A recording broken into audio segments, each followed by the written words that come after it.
Hi everyone, and welcome to another flip. Here's the before pics of this beautiful piece that I'm working on today. So first thing I'm going to do is to remove all the knobs, which is pretty basic, but I just wanted to point out really quick that I like to keep this Phillips screwdriver on hand just to open up the drawers once I take off the hardware. Now I have no problem opening up the drawers easily with this little trick. So the next thing I'm going to do is get to work on stripping the legs of this piece. I'm using my favorite non-toxic soy gel stripper, which is obviously linked down in the description for you. It's really easy to apply. You just brush it on with a paintbrush, and the key is to get on a nice thick layer. So you want to be very liberal with your application and make sure that you get your surface completely covered so that the product can saturate and start removing that old finish. You can see it's only been a few minutes and it's already starting to work. So I waited about 15 minutes before I started removing the product, and it worked really well. It lifted up almost all of the old finish and stain, and it made my job so easy. So I'm using a plastic scraper, and then I just have this old piece of cardboard on hand to scrape the extra residue on, because it can be really messy. And you'll also notice that I'm wearing gloves, and I have a piece of cardboard underneath my piece to protect my patio.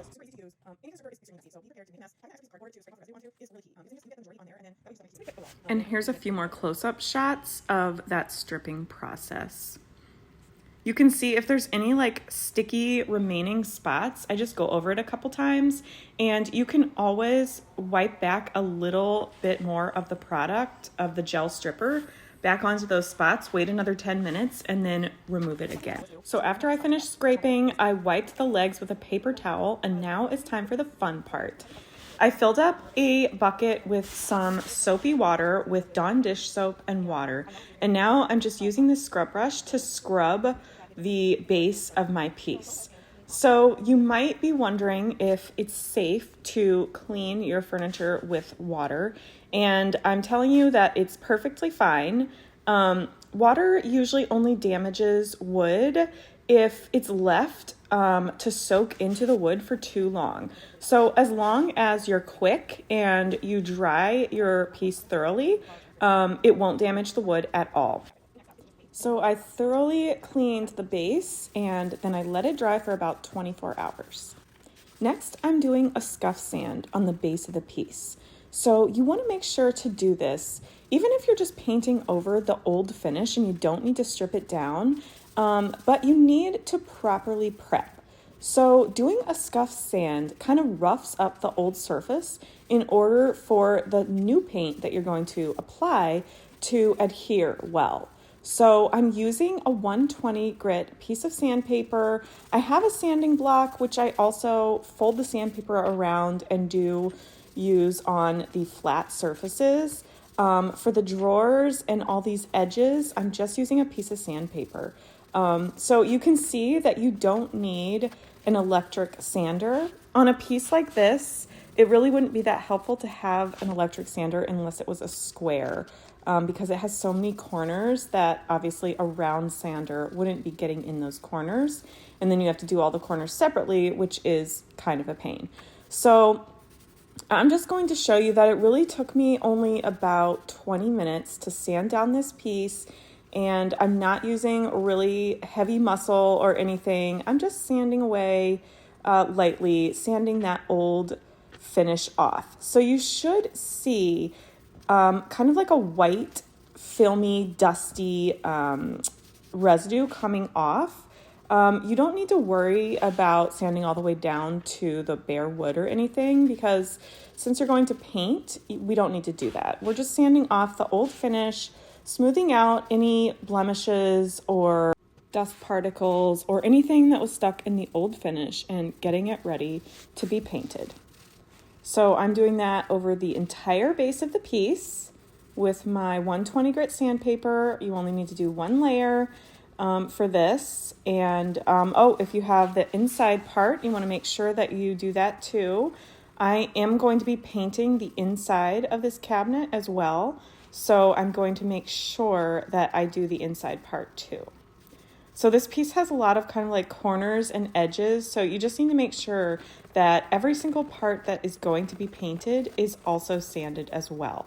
So that's why I open up the drawers and I do the edges of the drawer too, because those are going to be sanded. Another quick thing is, for certain pieces, you don't always need to remove the drawers. These drawers are so inset that I can keep them in when painting because I don't really need to paint that inside edge very far in. So I'm not removing the drawers in this piece, but depending on your piece, you might want to remove the drawers. It just kind of depends on how they are sitting in your piece of furniture. Okay, so I'm moving on to the top. The top of this piece was in pretty bad shape. The finish was just really damaged and scratched and scraped. Luckily, the inlaid wood was not really damaged much at all. So I knew that I could make it look beautiful again. So you can't really tell yet, but the top of this piece is actually this gorgeous inlaid wood design. And you'll be able to see it better once I get it stripped and sanded down. But I knew I couldn't cover that up with paint. So my plan is to do a medium tone stain on the top and the legs to match. And then I'm planning on painting the base neutral color. So I'm thinking kind of like earthy, neutral tones for this piece. So I ran out of my soy gel stripper, so I had to revert back to my old method of stripping, which is using the heat gun and a metal scraper. And it wasn't ideal for this piece because it melted the finish away really fast, almost too fast. And that's where you see that like smoking part. It's when like it curls up the finish really fast and it almost like starts catching it on fire. So you have to be really careful with this method. And it's different for every piece. Some pieces work really well with a heat gun, and then some it's almost like it just is, it's like a little bit too thin and it doesn't work as well and it kind of melts it or burns it away a little bit too fast. And then you have to be careful that you're not getting burn spots on the top of your piece as well. So that's what I did just because I didn't have any more of the soy gel. So if you do have a heat gun, that method works pretty well. If you have an electric sander, that would also work really well on this piece, or on a piece like this. So you can pretty much just choose, pick and choose like which method you want to do. But I usually do either some form of stripping with a product or my heat gun, and then I sand. As I'm stripping away this finish, you can kind of see that triangle shape appearing, which is the inlaid wood. So I'm really excited about this. So I'm just going to finish up with the heat gun, and then I'll move on to sanding.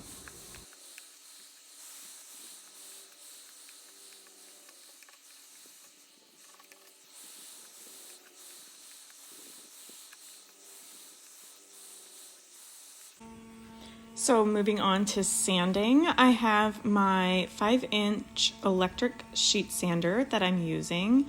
I actually prefer and highly recommend an orbital sander over a sheet sander because it's much easier to control.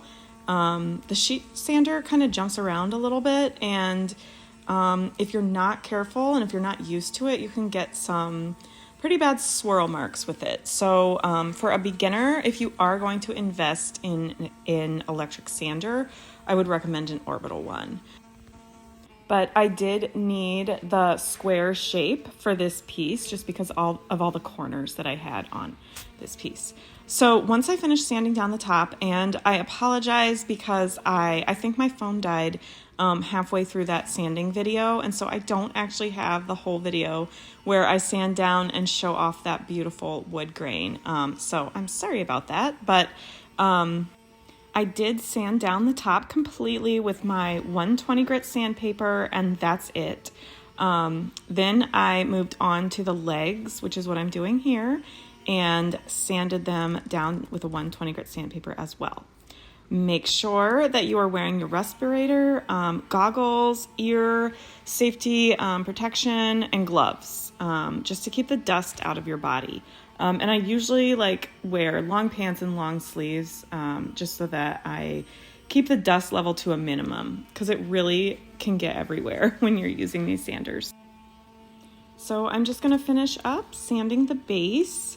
And I was just really careful to get into all the edges and corners with my sander, so that once I applied the stain, it would all be uniform. It was a little bit tricky with the base of this piece with all these different corners and edges, but it worked out okay. And then anything that I couldn't reach with the electric sander, I took a piece of folded up sandpaper in the same grit, the same 120 grit, and I just got those into the corners and edges that I couldn't reach with the electrical sander. So that is an option as well. There's also, I do have a detail sander, but again, it's another product that you don't need for, if you're just doing one flip. And I actually don't really use it that often. A folded up piece of sandpaper honestly sometimes just works better because you have more control.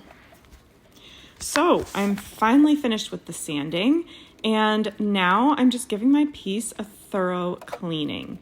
So I sprayed it down with my custom cleaning solution mix, which is a blend of Thieves cleaning solution, water, and a couple drops of essential oil. This really gives it a good cleaning and removes any stubborn smells or stains or sticky residue. So I sprayed the entire piece down really well. Oh, I should mention, I sprayed the entire base down. I did not spray the freshly sanded wood areas down. I tried not to actually get them wet at all, because if you do get them wet, the freshly sanded areas, that will raise the wood grain, and then it won't be as smooth in the end. So I like to use a microfiber cloth to make sure that I'm getting all the dust and particles removed, and I just wipe down the entire piece very thoroughly. And now I'm finally ready for the really fun part, the painting. So first, I'm going to apply a primer. This is my favorite primer by Wise Owl, which I have down in the description for you. And you don't always need to prime. It's never a bad idea to prime, I should say.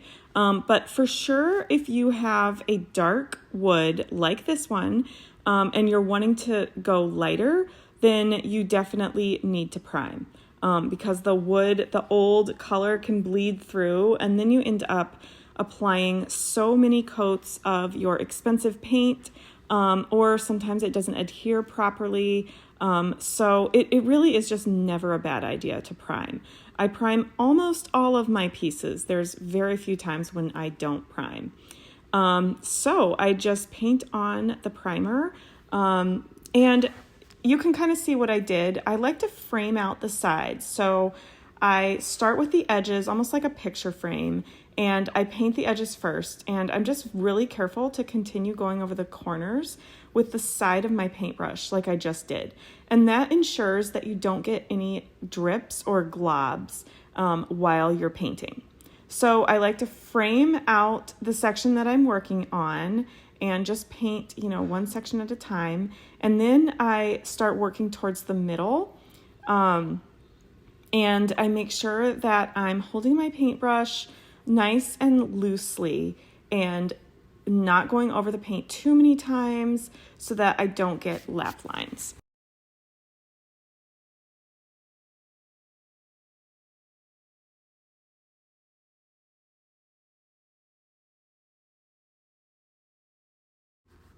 Now I'll use my handy little screwdriver to open up the drawer, and I'm going to paint the flat surface front of the drawer first, and I'm not going to worry about the two side edges yet, because I'm going to do those later with a detail brush. But I am going to paint the top part right here with a small flat brush. And that just is to ensure that I don't get any drips or globs on those edges. And I just take my finger and I run it behind the back of the drawer to make sure that it didn't drip once I painted the top. And then I'm going to do that with each drawer.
Okay, so I've got that primer on the entire base of the piece.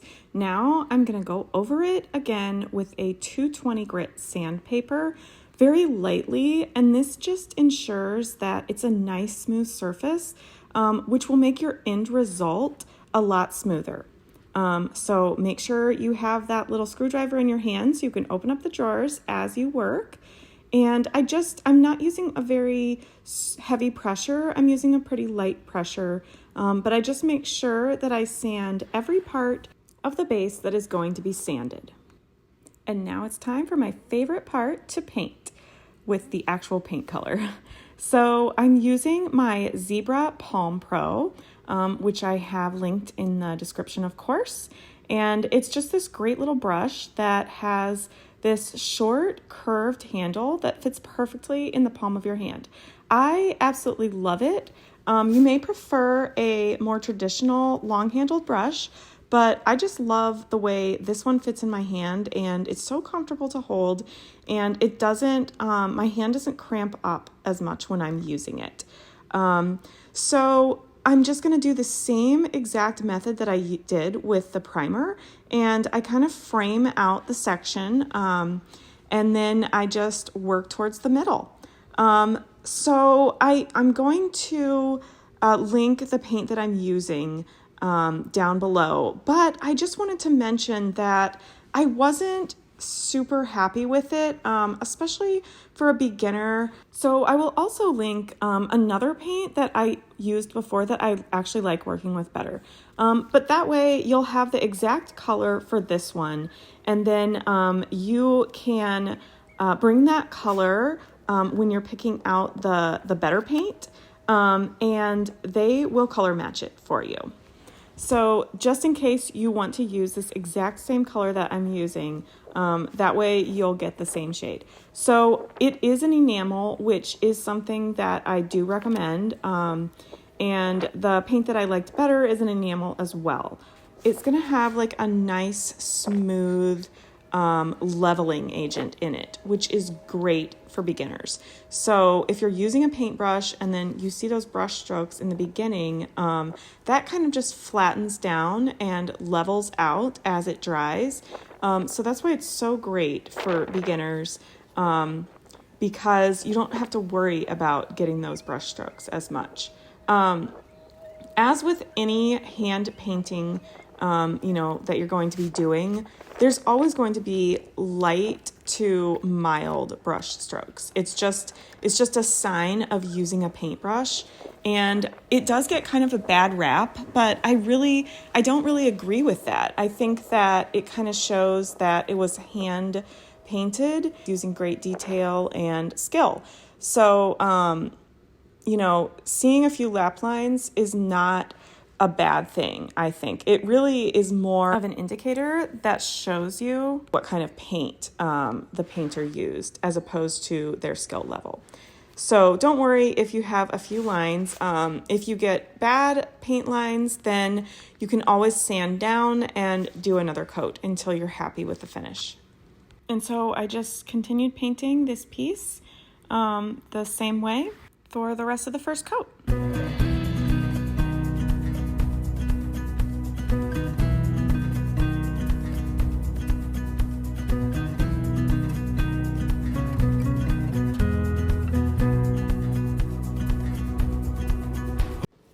I let the first coat dry for about 4 hours, and then I gave it a really fine sanding with a 220 grit sandpaper, which I did not record.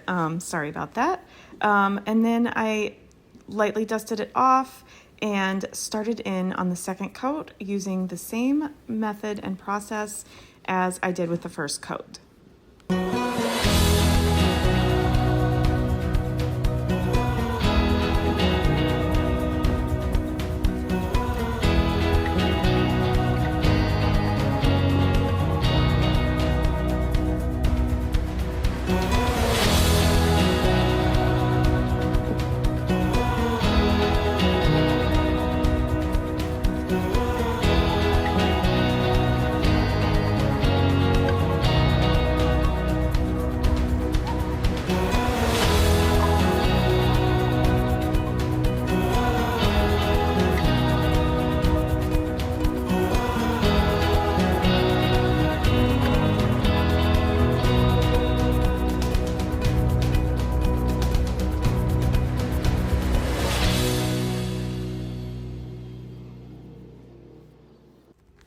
So I'm doing a paint wash on the top with one of my favorite products, the Real Milk Paint in the shade Boardwalk, which I will link in the description for you, obviously.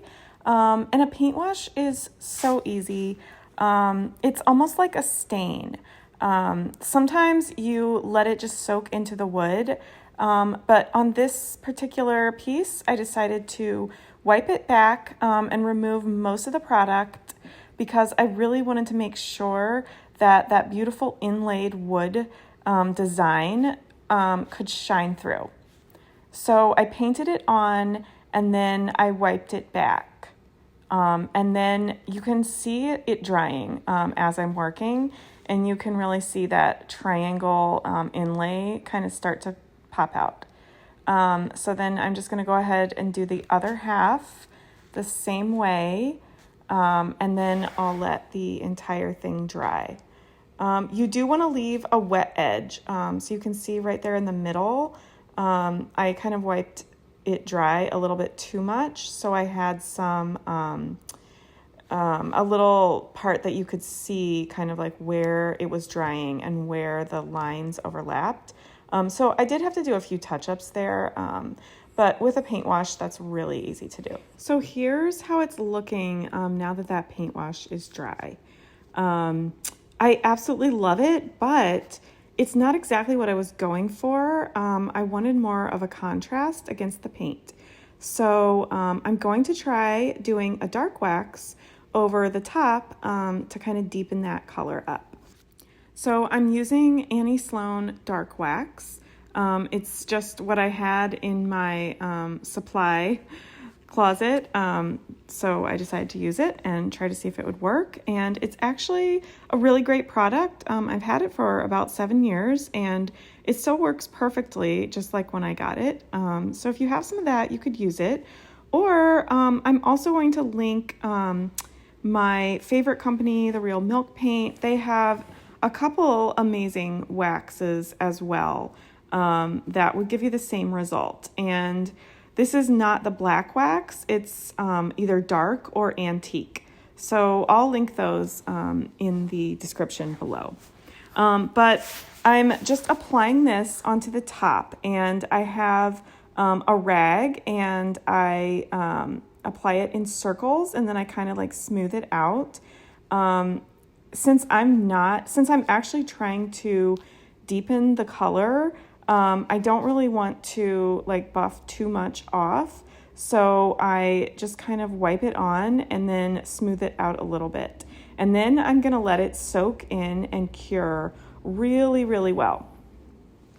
So I just do that process for the entire top of the piece, working in sections at a time. The wax is really buttery and easy to work with. It goes on really smooth, and it gives you a little arm workout at the same time.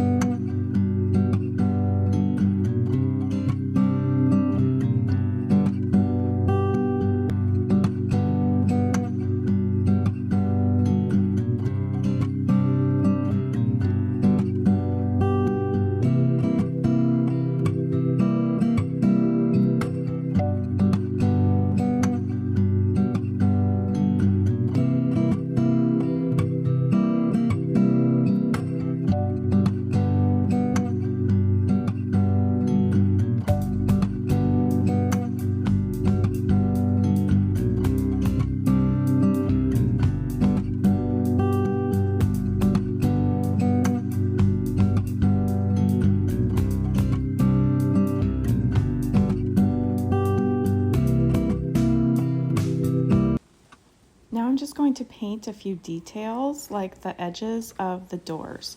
So I use one of my tiny little detail brushes and I just carefully paint this edge. I know some people like to tape, but I don't really feel like it's that helpful for me. And so I just don't usually tape, and I usually kind of just eye it.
So now I'm going to finish up the legs, and I'm doing the same shade paint wash on the legs because I want to match the top, obviously. So I'm going to do that same paint wash all over the legs, and then I'm going to wax them just the same as I did the top so that they coordinate.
On this one, I'm going to line the inside of the cabinet with this beautiful contact paper.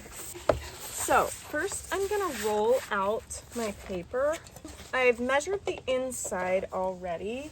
So measure what you need, your coordinates, and then I like to just push this little lever down so that it stays without me holding it at about wherever I need it. So mine was 28 7/8, and that was exact. So I'm gonna go just a little bit more because you can always cut off the extra. So I'm gonna do 29, right? I'm just gonna do 17.5 in case, okay? So then I got this one and this one. So I marked both corners, and now I'm just gonna put a couple more lines in. Since this liner doesn't have the grid on the back, it makes it a little more difficult for cutting. So I recommend getting the liner with the grid on the back for nice straight lines for cutting. Now I'm gonna take my ruler or piece of wood and I'm going to mark my cutting lines. Since I don't have a grid, this is what you need to do so that you have a nice straight line to cut on, and then you're all ready for cutting. I just try to cut as carefully as I can and as straight as I can on that line that I marked. So first, I would open up my paper, try to unroll the paper, and make sure you know which way you want it to go. For mine, I don't think it really matters. Not really. It's pretty either way, but I think I'm going to do this way. And then I usually do a pretty quick tester. Your thing is the best way. You just have to be careful that it doesn't get too stuck right away. The two back corners and adjust them and place them in the back, which I think I did decent. Kind of working from the middle out onto the sides. And oh, I almost forgot.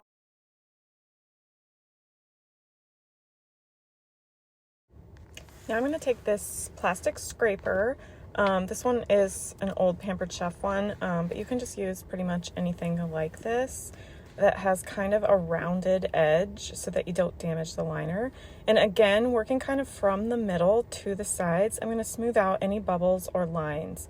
So you just kind of carefully keep smoothing out any bubbles that you see as carefully as you can, making sure you don't want to like scratch or scrape the paper.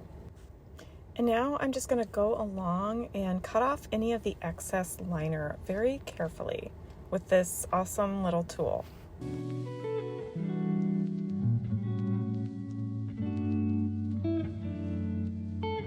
You just kind of press the knife into the exact corner. It just takes a little bit of practice.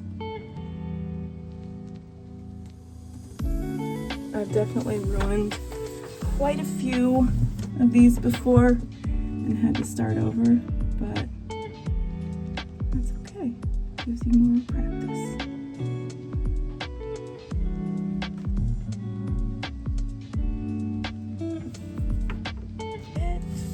Let's see how good that is. There we go. Beautiful. Actually quite neat. And those are the best because and peel that up. Oh, so good.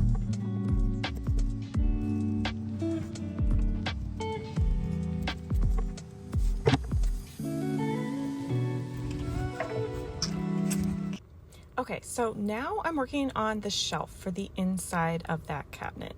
I had to cut a new piece of wood because I don't know what happened to the shelf. I think it was maybe glass and maybe it broke or something, but I didn't have it anymore. And I thought that this cabinet would be a little more useful with a shelf in there. So I cut a piece of wood. I have already paint washed it. And now I'm just applying that dark antique stain again. And it's coming out really, really beautiful. It does look a little bit darker, I think, than the top and the legs of the piece that I did because it's a different type of wood. But it's very similar and it's really just a little bit darker. So I think it's going to blend with the piece just beautifully. So I'm just going to get that wax on there and then it'll be ready to install inside the piece.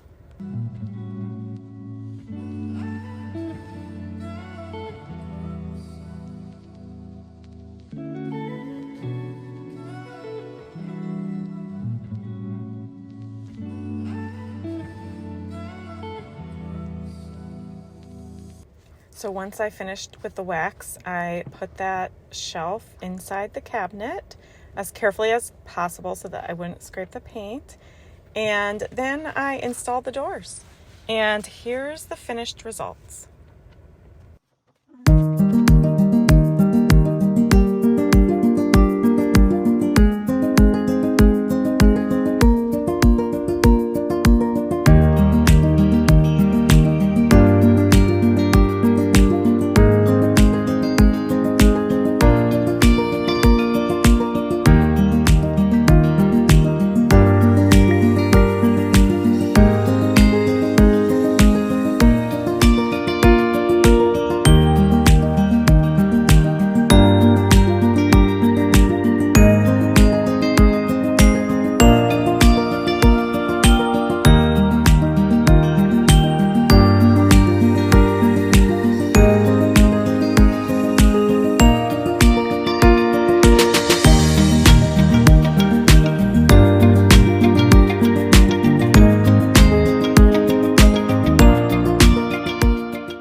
Don't forget to like, share, and subscribe for more tips, tricks, product reviews, and of course, furniture restorations. See you next time.